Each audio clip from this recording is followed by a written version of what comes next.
Caminhos para a Felicidade, Terapias Alternativas, apresentado por Rafael Augustus.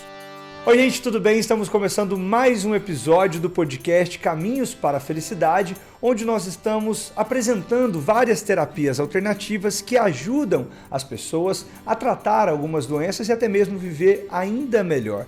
Lembrando que esse podcast, esse episódio e todos os outros estão disponíveis no seu tocador de podcast preferido. Basta você colocar lá na busca RIC Podcasts, Caminhos para a Felicidade, Terapias Alternativas. A gente agradece a Yoshi que cedeu esse espaço para a gravação do podcast.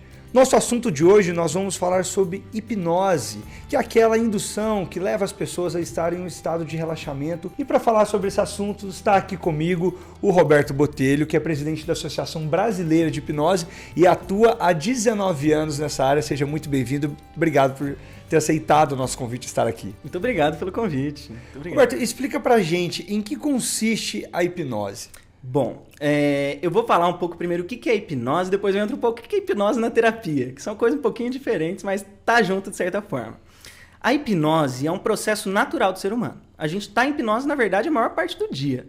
Só que a gente não nota que a gente está nesse processo. Muitas pessoas falam que hipnose é um estado alterado da consciência, mas a realidade é que ele é um estado natural. Porque se eu estou entrando e saindo de hipnose o tempo todo, não é alterado. É um estado ordinário e natural mesmo, né? Na verdade, a hipnose, esse estado, ele vai acontecer quando a nossa faculdade crítica está reduzida. O que seria isso? Quando a gente está com aquela vozinha na nossa cabeça menos ativa, menos racional, menos crítico, que é diferente, menos consciente. A gente está consciente durante a hipnose. Então, a hipnose, na verdade, é um processo que está acontecendo o tempo todo e que ele vai acontecer principalmente em 4 momentos do dia. Primeiro, quando a gente relaxa. Segundo, quando a gente está emocionado, tenso. Terceiro, quando a gente se concentra em alguma coisa. Quando a gente imagina muito alguma coisa ou quando a gente está dissociado. Vamos dizer assim, quando a gente está separado no automático. Então, quando eu fico olhando fixamente, até a gente fala assim para a pessoa, parece que está hipnotizada. É uma hipnose mesmo? Com certeza. Então, vou dar alguns exemplos. Primeiro, quando eu relaxo. Aquele período, aquele estado que a gente entra, quando a gente está indo dormir, ou quando eu acabei de acordar, que eu estou passando café, mas que a alma não voltou para o corpo, aquele momento é o estado de transe. Tá? Você está acordado, você está consciente, está falando, mas você está pouco crítico. Então, a hipnose não tem a ver com dormir ou ficar inconsciente. Toda hipnose é uma auto-hipnose. Na verdade, sou eu, é a pessoa que se hipnotiza. O hipnólogo é mais um GPS da experiência ali. Então, relaxou, transe está acontecendo de alguma forma. O segundo tipo de transe seria tensão. Sempre que a gente está muito tenso, em situação de perigo, uma alta emoção, a gente também está em transe. Então, exemplo, quando a gente fica muito nervoso, que você fala tudo que não devia, joga tudo pro alto e por aí vai, e depois que você se acalma, você pensa assim, puxa, eu não devia ter dito aquilo. O que aconteceu? Quando a emoção aumentou, aquela parte do cérebro que diria, poxa, talvez não seria legal você falar assim, agir desse jeito, essa parte diminui de atividade e a gente reage. O que eu quero dizer com isso? Hipnose não tem a ver com fazer o que o outro quer. Hipnose tem a ver com entrar em contato com o nosso corpo, com o que eu sinto. E por aí vai. Tá? O terceiro tipo de transe seria concentração. Sempre que a gente está muito focado, a gente está em hipnose. Né? Então, quando eu estou fazendo qualquer atividade que eu gosto, quando eu estou com os meus amigos me divertindo, lendo alguma coisa que me interessa, quando eu vou assistir um filme e eu nem vejo o tempo passar, isso é o transe acontecendo. É o mesmo estado da meditação profunda. Né? O outro transe é a imaginação. Esse é o meu estado de transe. Né? O nosso cérebro ele não diferencia imaginação de realidade. Então, quando eu imagino algo, meu corpo reage à imaginação como se estivesse acontecendo agora. Então, se eu imaginar que eu estou brigando, discutindo com alguém, eu vou ficar nervoso agora, porque eu imaginei que eu estou brigando, discutindo com alguém. Da mesma forma, se eu imaginar que eu estou ganhando um prêmio, eu vou me sentir bem agora, porque eu imaginei que estou ganhando um prêmio. Então, sempre que eu imagino, eu me desconecto do presente. E o meu corpo está na imaginação. Esse estado que a gente entra, quando a gente fixa o olhar e viaja na maionese, é o maior exemplo de transe que a gente tem. Né? E a questão na prática, como que vocês fazem? A gente já vê aí questões que só coloca um pêndulo, fica girando, a pessoa entra em hipnose, ou simples conversar com a pessoa. Na prática, quais os tipos e como que ela funciona? Essa pergunta é muito boa, realmente. Porque é o seguinte, existem algumas formas diferentes de fazer hipnose. A hipnose, por mais que a gente fale de hipnose clássica e hipnose moderna, é a mesma coisa. Tá? O processo é o mesmo, talvez mude só um pouquinho a carinha e o jeito de fazer. A gente pode utilizar o relaxamento, é um dos maiores métodos para a gente fazer isso, assim como o pêndulo. Quando a gente está usando o pêndulo, quando tem aquela espiral que a gente vê, pede para a pessoa fixar o olhar, isso tem a ver com o nosso sistema nervoso autônomo. Né? A gente tem uma parte do nosso corpo que é o sistema nervoso autônomo, e ele é dividido em sistema simpático e parasimpático. Um tem a ver com relaxamento, um tem a ver com tensão. Então, na hipnose, a gente vai utilizar processos que vão estimular muito o sistema simpático e o parasimpático, e aí a pessoa entra nesse estado. Então, o relaxamento vem justamente por causa disso, e a fixação do olhar também causa esse disparo. E no caso, qualquer pessoa pode ser hipnotizada? Qualquer pessoa pode ser hipnotizada. Então, assim, todo mundo está hipnotizado a maior parte do dia, né? Principalmente dentro do processo clínico, a maior parte das pessoas, todo mundo deveria ter contato com isso de alguma forma. Eu acredito que as crianças na escola deveriam aprender para se entender mais, aprender mais, assim como o professor, o médico e por aí vai. Tem algumas contraindicações, né? Mas em geral a hipnose não tem problema na hipnose em si. Agora vamos entrar no lado da terapia. Em como que ela age nas terapias, na ajuda a curar doenças e até mesmo tratá-las. É o seguinte, o termo hipnoterapia, na verdade, é um termo de marketing, porque a hipnose sozinha não é uma terapia. A hipnoterapia não é eu botar alguém em transe e dizer assim, seu problema some, você esquece que você tinha esse medo. Isso não é hipnoterapia. Na época antiga, a hipnoterapia era assim. Então, Freud foi um hipnólogo, ele desenvolveu a psicanálise a partir disso, mas a gente não tinha entendimentos de abordagens terapêuticas nem nada do tipo. A real é que a hipnose ela entra em conjunto com processos terapêuticos e acelera isso. Então, quando alguém vai num hipnoterapeuta, eu não sei que tipo de trabalho foi feito. Porque vai ter um hipnoterapeuta que vai utilizar a psicanálise com a hipnose, o outro vai juntar a terapia comportamental com a hipnose, e o outro vai utilizar uma dessensibilização, seja lá o que for. Né? Você pode juntar qualquer tipo de abordagem ou terapia com a hipnose, assim como terapias holísticas também. Né? E no caso, geralmente, o mais famoso é a regressão. Né? A regressão é o termo técnico é hipnoanálise, que é a junção da psicanálise com a hipnose. E aí, seguinte, a hipnose é um acelerador.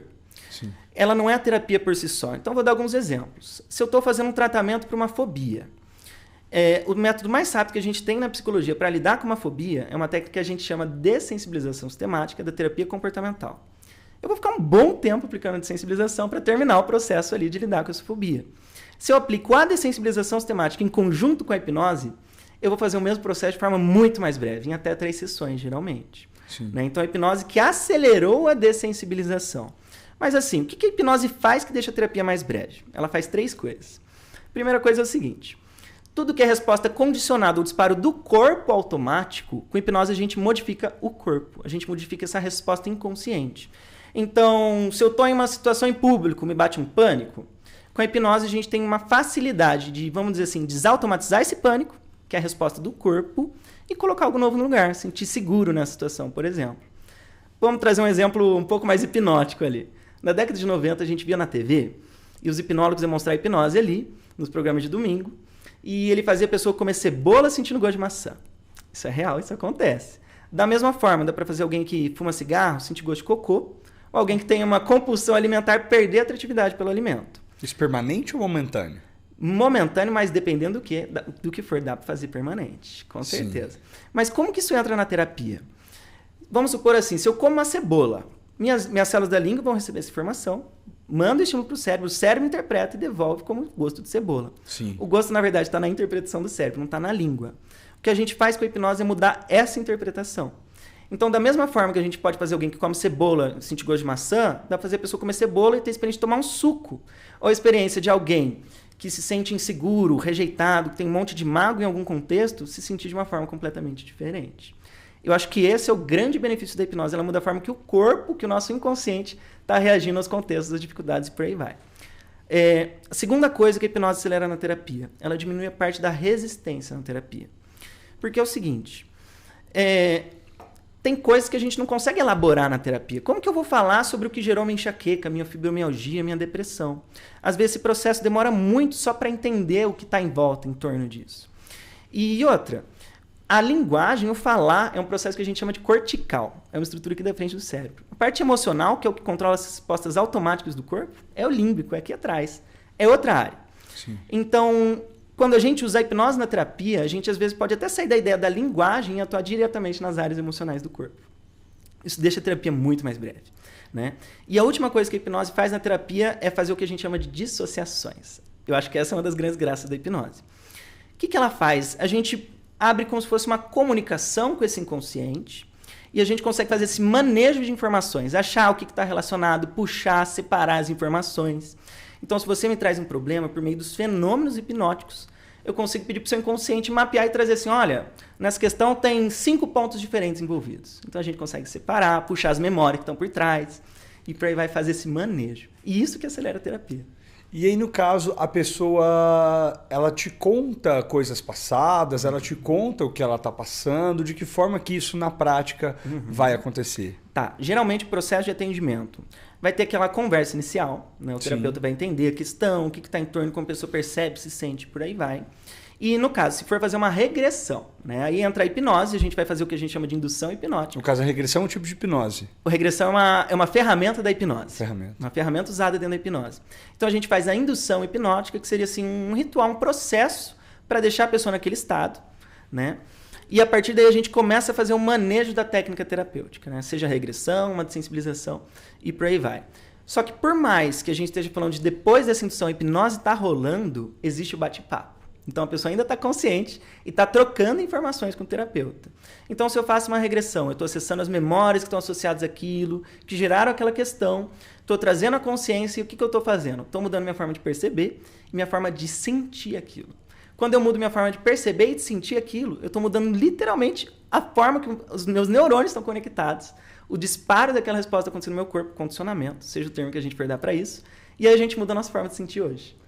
E no caso, qualquer pessoa pode fazer, qualquer pessoa é hipnotizável, é isso que vocês, a palavra que vocês usam é essa, hipnotizável? Isso, hipnotizável. Sim. É?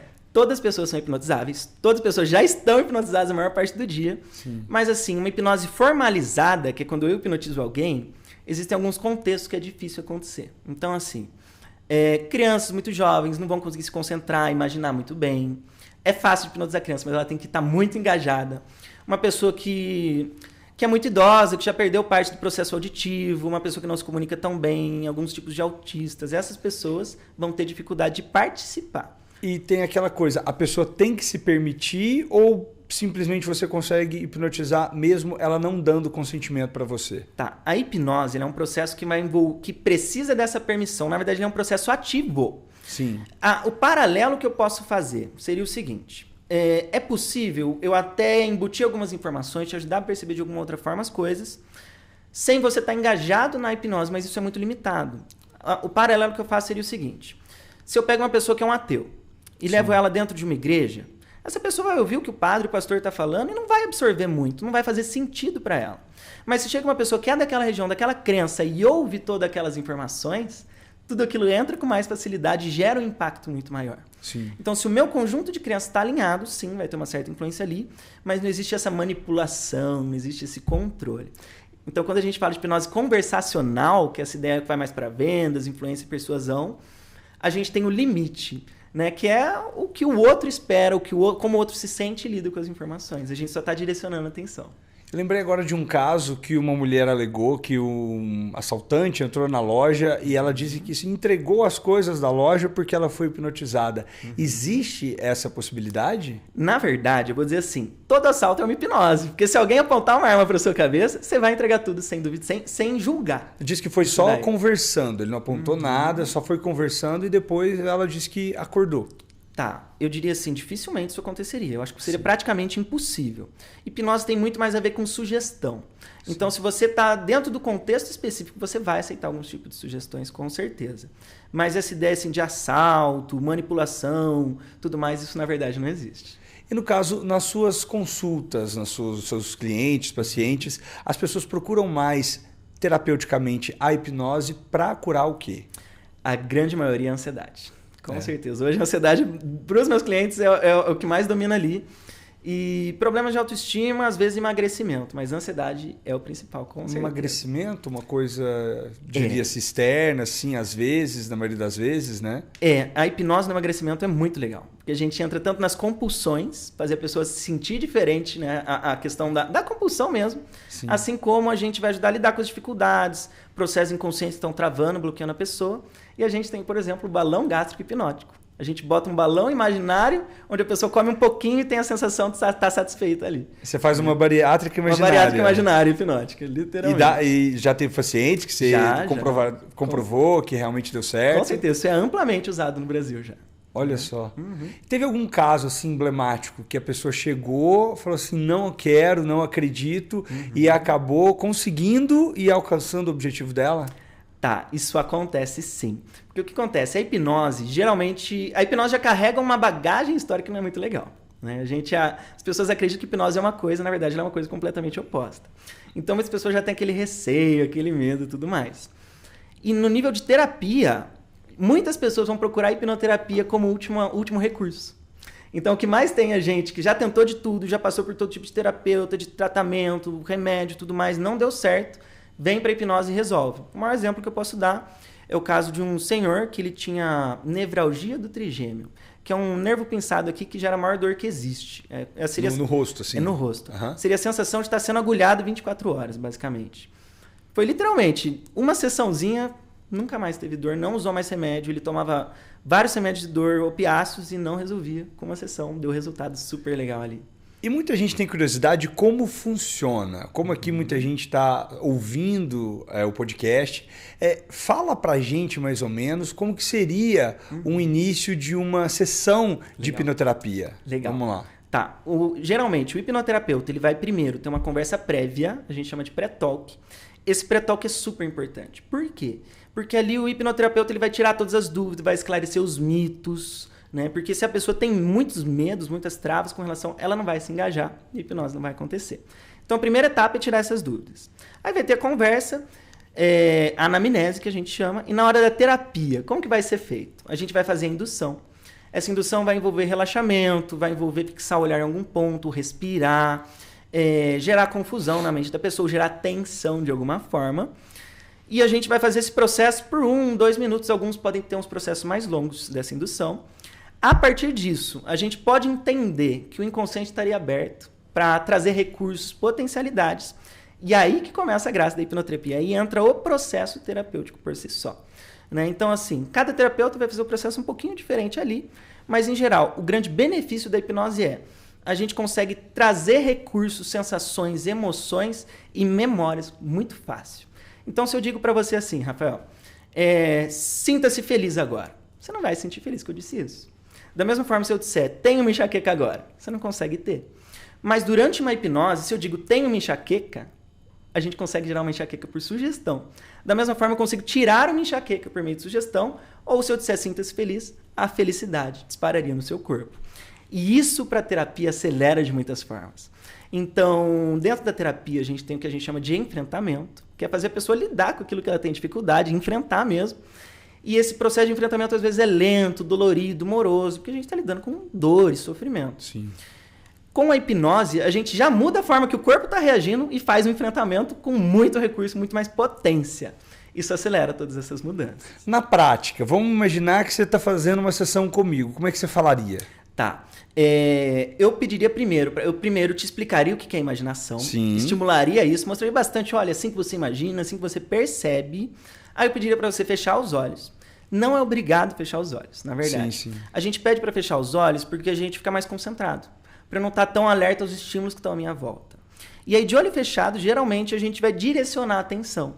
Então a gente vai pedir para a pessoa imaginar coisas, se lembrar de situações, e por aí vai. E a partir dessa imaginação, o corpo vai começar a reagir e a terapia vai começar a andar. Então vamos dar um exemplo. Se eu vou fazer uma regressão e você está me trazendo um problema de ansiedade, eu vou pegar o contexto onde você tem ansiedade, vou pedir para você imaginar isso daí que vai fazer com que seu corpo dispare a ansiedade. Sim. Disparou a ansiedade, você estando em hipnose, a gente consegue puxar as memórias que estão associadas a essa ansiedade. Como se a gente puxasse o conjuntinho das memórias ali e deixasse ele à mão para estar manipulando isso daí. Então a gente vai dar uma sugestão. Disparou a emoção, achou o contexto, a gente pede, olha, inconsciente, traz aí a primeira vez que surgiu. Aí vem a memória e a gente faz esse manejo de reinterpretar essas memórias, limpar essas emoções, colocar uma nova percepção, novos sentimentos ali e por aí vai. É um processo consciente, Sim. É a pessoa que está fazendo e não é algo tão passivo quanto parece. Por quê? Porque o hipnoterapeuta está trocando essa informação com o paciente o tempo todo. Na verdade, é um processo de troca, porque o paciente ele tem que externalizar para a gente entender essa dinâmica e o hipnoterapeuta vai auxiliar essa pessoa a notar aquilo de uma nova forma ou trazer de dentro dela as potencialidades, recursos que ela não nota que tem ainda. E há necessidade de estar pessoalmente ou já tem casos que dá para fazer hipnose à distância, até mesmo online? Dá para fazer online, com certeza. Na verdade, na década de 90 já tinha gente fazendo hipnoterapia por telefone. Não tinha nem internet direito ainda, já tinha gente fazendo por telefone. A real é que muita gente tem medo de algumas ideias da hipnose, mas isso é por questão histórica. Sim. Assim, eu na clínica presencial, eu nunca fiz hipnose em alguém que perdeu o controle, que saiu correndo, que fez algo que não devia. Da mesma forma, no online vai acontecer. A pessoa está consciente, está ali batendo papo comigo. Sim. Então ela não vai para nenhum lugar, nem nada do tipo. Então online funciona da mesma forma. E no caso, ela foi recentemente regulamentada pelo Ministério da Saúde, recentemente não, há alguns anos, pelo Ministério da Saúde, como uma prática aí integrativa e aí que ajuda nas doenças e até mesmo é prescrita pelos médicos. Como é que vocês veem esse hipnoterapeutas, vocês veem esse reconhecimento? Vamos lá. Em 2018, exatamente, ela foi aprovada como uma PIC, né, que é a Prática Integrativa Complementar do SUS. Isso foi ótimo para a hipnose. Né, porque a hipnose ela não estava dentro do SUS com um atendimento de hipnoterapia. Né? O meio para o meio foi maravilhoso. Só que é o seguinte, além disso, a hipnose ela é regulamentada por alguns conselhos específicos. Então muitas pessoas pensam assim, eu não acredito em hipnose. Isso é meio bobagem. Por quê? Porque eu vou dar exemplo. No Brasil, o Conselho de Medicina regulamenta para os médicos a utilizarem. O Conselho de Odontologia, de Enfermagem, de Fisioterapia... E alguns outros também indicam em regulamento. Então, por exemplo, o médico, o próprio Conselho de Medicina acredita na hipnose, entende a hipnose e incentiva os médicos a usarem hipnose para fazer anestesia, para lidar com alguma dificuldade do cliente, para tirar uma dor crônica, alguma coisa do tipo que a pessoa tem aí, por aí vai. Interessante você citar aquele exemplo que você disse nos consultórios odontológicos, ela também é utilizada. Sim. O Conselho de Odontologia, ele regulamenta a prática da hipnose para o cirurgião dentista. Então, dentro da prática do cirurgião dentista, ela vai entrar para fazer anestesia, né? Tem pessoas que têm alergia à anestesia química, então a hipnose entra ali. Além disso, ele está sendo utilizado para lidar com ansiedades que vai ter com relação ao barulho da maquininha, ao processo, e para ter um controle sobre o processo de salivação do cliente também. A gente não tem manipulação total, mas a gente consegue reduzir essa atividade. E isso, a pessoa que recebe, que está lá com a boca aberta no consultório do dentista, ela está recebendo tudo isso consciente? Consciente. Ela que está fazendo, na verdade. E não sente dor nem nada? Nem nada, com certeza. A hipnose, então, substitui a anestesia. É possível fazer uma cirurgia de amputação só com hipnose. Né? Casos comprovados já. Comprovados. A gente tem hospitais no mundo inteiro fazendo isso daí. Há um tempo atrás tem um hospital da França que eles estão querendo substituir a maior parte para o uso da hipnose, das anestesias. E o maior exemplo que eu posso dar é esse senhor, um cara de quase 90 anos, fez uma cirurgia cardíaca super complexa só com hipnose. Olha só. E no caso, o que dizer? Porque ainda tem muito preconceito, até porque as pessoas veem hipnose como algo ruim, algo que pode te deixar inconsciente, a pessoa pode fazer o que quiser com você, mas não é bem assim. O que falar para essas pessoas que ainda têm preconceito com essa terapia? Legal. Olha, o que eu diria é o seguinte, a hipnose é um processo de autoconhecimento. A gente pensa que às vezes tem a ver com perder controle, com contar segredo, e é muito pelo contrário. Hipnose tem a ver com entrar em contato com quem eu sou, sentir o meu corpo, e por aí vai. Então é algo que é muito mais beneficial do que qualquer coisa. Né? Na verdade, só de entrar nesse estado de hipnose, a gente já está tendo benefício para quem tem estresse, ansiedade, por aí vai, pelo próprio relaxamento envolvido. Né? Então, assim, não tem risco, não tem problema a hipnose. Na verdade, ela só tem indicações, ao contrário de contraindicações. E no caso, a pessoa pode ter o que ela tem de problema curado em apenas uma hipnose ou algumas, dependendo do problema, tem que ter outras sessões? Tá, vamos lá. A hipnose é um acelerador de terapia. Então, tudo que uma terapia vai lhe dar, a hipnose vai acelerar esse negócio. A gente tem algumas questões éticas aí, que é o seguinte. A hipnose, ela realmente, às vezes, dá uns resultados muito absurdos. Às vezes você pega uma síndrome do pânico e uma sessão é capaz de resolver em alguns casos. Né? Só que é o seguinte, não tem como a gente afirmar isso. Sim. Porque cada pessoa vai ter um processo diferente, muitos componentes, o engajamento da pessoa na terapia muda. Então, o que eu posso dizer assim, a hipnose ela acelera e muito. Pode ser que grandes problemas sejam resolvidos em 1, 3 sessões e por aí vai. Mas a gente nunca pode afirmar, porque vai depender de pessoa para pessoa isso daí. Né? E geralmente a gente utiliza o termo, a gente vai fazer o tratamento das questões envolvidas. Então, dá seu recado para o pessoal que tem vontade de fazer, mas aí que tem algum receio, podem ficar tranquilos. Gente, façam hipnose, tenham contato com isso, você não vai se arrepender. Eu tenho certeza que a experiência vai ser super legal, você vai se conhecer muito mais, entender muito mais sobre os nossos processos mentais e, com certeza, por olhar para um contexto terapêutico, você vai sair muito melhor do que você entrou. Obrigado pela sua presença, por ter aceitado o nosso convite. Muito obrigado. Gente, o episódio de hoje está no fim, mas para você acessar esse na íntegra e todos os outros, basta você colocar no seu tocador de podcasts preferido Rick Podcasts, Caminhos para a Felicidade, Terapias Alternativas. Esse foi nosso episódio sobre hipnose e até os próximos.